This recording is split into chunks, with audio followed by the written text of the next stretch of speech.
So I recently made a large marquetry panel that would ultimately become part of a barn door for some wonderful clients. However, I screwed up, so I had to make another one. You can see the one on the left. That one was just practice. The one on the right was my second attempt and it came out perfect. And I think what happened with the first one is when I was gluing it up, getting ready to put it in the vacuum bag, I might have taken my time too much. The glue skinned over. It was made in the hot summer months, and after it was lacquered, it developed some bubbles. So let me show you how I fixed that. All right, so this panel, or actually both of these panels, were about 52 by 90 inches tall, and here you can see one of those bubbles. And to be honestly perfect with you, when I first noticed this, I was devastated. Here you can hear, it kind of sounds hollow. Anyway, the fix wasn't too bad, and ultimately, I learned a ton. Okay, so Starbond was gracious enough to send me out this CA glue, cyanoacrylate, and I decided to use the thin stuff because I wanted to inject that with a syringe. A word of caution here, this stuff can be really dangerous, so I was wearing eye protection. And I had done this before, maybe on a smaller scale. I had a paperback veneer that bubbled once, and I used this method. And I also did this with Formica, plastic laminate. In that situation, I had to drill a hole. But same process, just inject that syringe and you can kind of start to stab it and then twist it slightly. It'll kind of drill a hole and get as much of that glue underneath that bubble as you can. It looks like you're making a mess, but the repair turned out really well. I wipe up the excess with a paper towel, and yes, that CA glue ruins the lacquer finish, but it was a chance I was going to take. I didn't have anything to lose, really. And I squeegee that glue in there with a roller to, spread it out. And then I'm using some of this plastic, I don't know what it is, UHMW, ultra high molecular weight, or polystyrene, polyethylene, polypropylene. All those poly families, they are resistant to bonding of glue, including wood glue, polyurethane, epoxy, CA glue, and just clamp everything in place. Let me see if I can get this to show up. Let's see, where was it? It's right there. You can just see it, just a little bubble. You can see it kind of moving right there.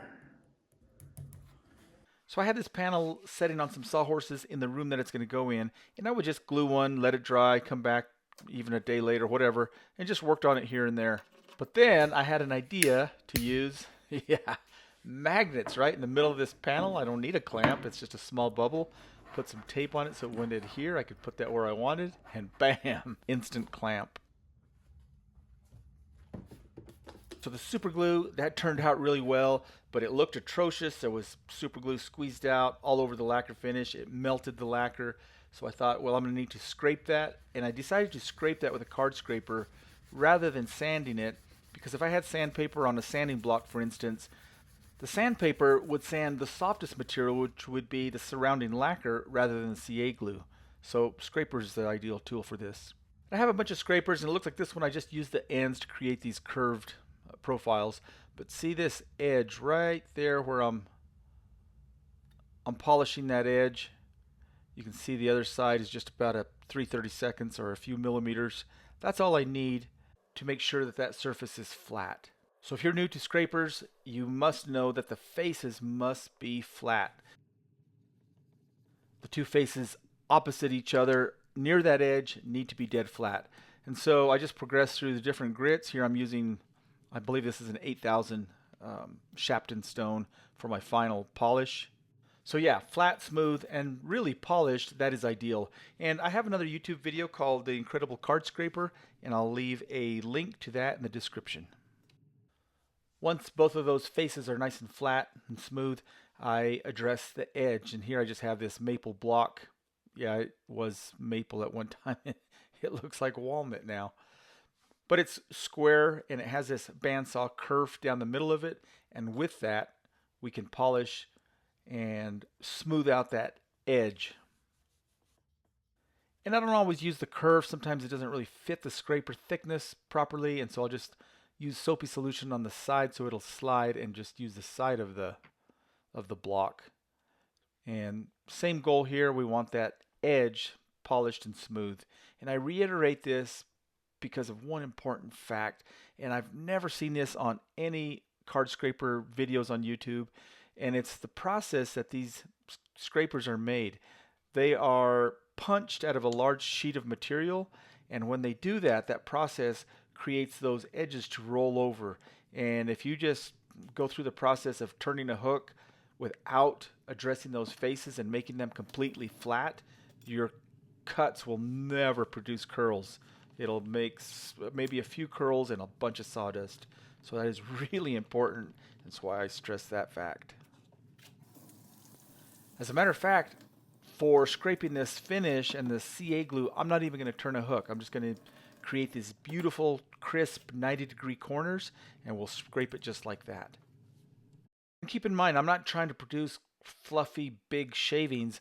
I'm trying to scrape a finish, so it needs to be a very sharp but a very subtle cut. And you'll see what I mean here as I start to scrape this.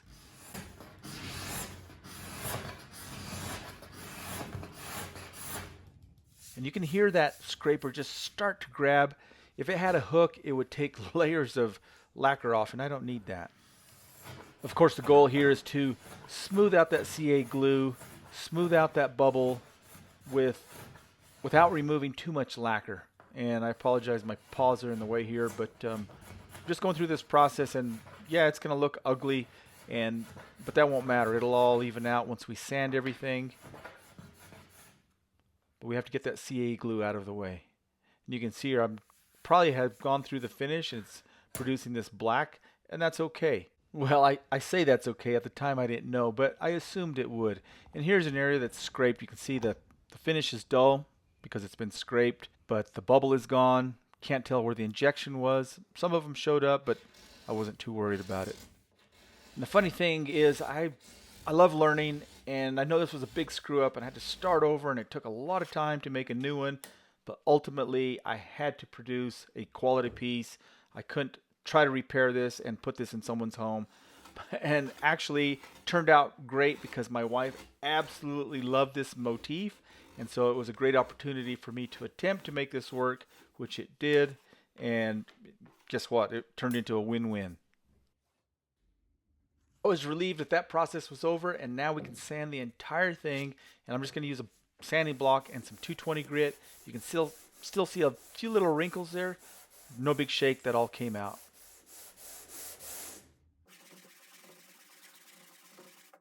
And occasionally in some areas I would have to stop and re-scrape just to get everything nice and flat.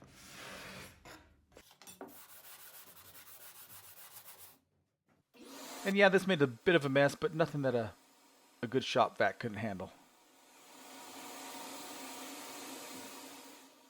Incidentally, I should mention here that this paper is actually from Maverick Abrasives. It's regular paper, and it tends to clog. You can see that little black that was on the paper.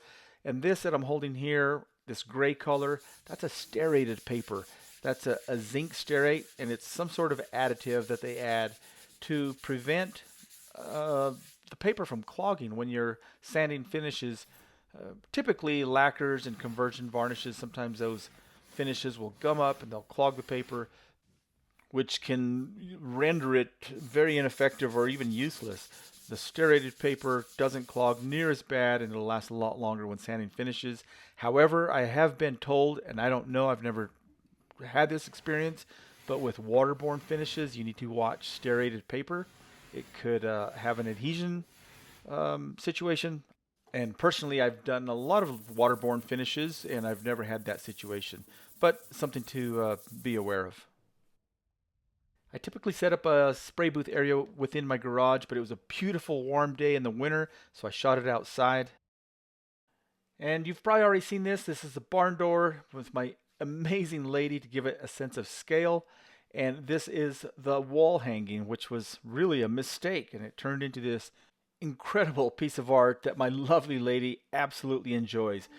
Hope you got something out of this video, and as always, thanks a ton for watching.